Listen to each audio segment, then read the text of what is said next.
আপনার মেয়ে জিয়া, হ্যাঁ। তার পাপ্পার ফোন ধরেছে? না ধরেনি। কি বেড়া মেয়ে বলো তো।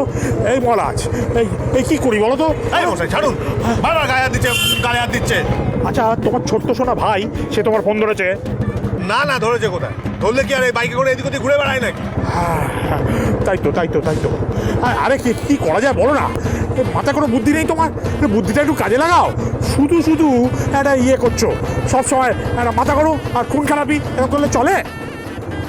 আরে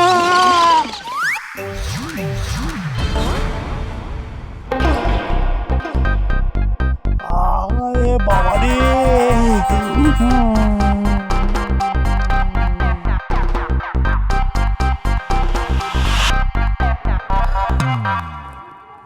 আমার সঙ্গে যেটা করলে তুমি ঠিক করলে না মহারাজ। এই যে অরিন্দম চট্টরাজ, আপনি কিন্তু আমার ভাইকে কম কষ্ট দেননি। হ্যাঁ,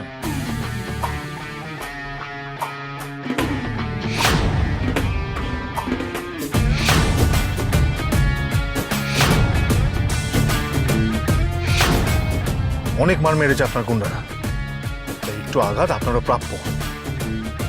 তাও তো এখনো আপনাকে চরম শাস্তি দেওয়া বাকি আছে। হ্যাঁ, জাগে লিমিট ছাড়ো। নিজের মধ্যে সত্যতা করে কোনো লাভ নেই। কথা না বাড়িয়ে আমাকে গন্তব্যে পৌঁছে দাও। চলো। এই একটা কথা বলুন তো, আপনি উন্মাদ নাকি শয়তান, কোনটা? দুটোই। হ্যাঁ। এই মহারাজ, আমার মনা কোথায়? কি দেখতে পাচ্ছি না তো? হারিয়ে গেল নাকি? তোমার বন্ধুটা কিডন্যাপার নয় তো? আচ্ছা, মনে এসে যাবে, ও ঠিক চলে আসবে, ও যথেষ্ট বুদ্ধি আছে। একটা কাজ করো তো মহারাজ, আমার থানায় নিয়ে চলো। তোমাদের এগেন্সে একটা ডায়েরি করতে হবে,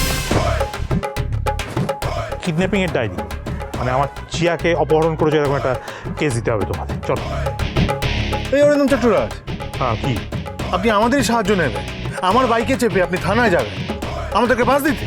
হ্যাঁ, মাস নয় বাস, হাজত বাস করাবো তোমাদের।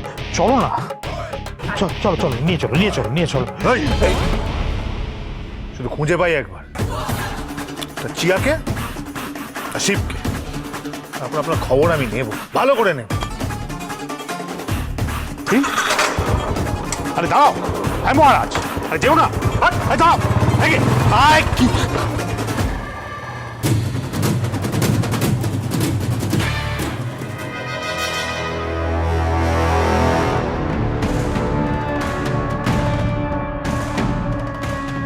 এবার চিয়াকে আমিও একবার খুঁজে পাই, তারপর আমি তোমাকে দেখাবো এই অরিন্দম চট্টরাজের আসল নোংরা রূপ।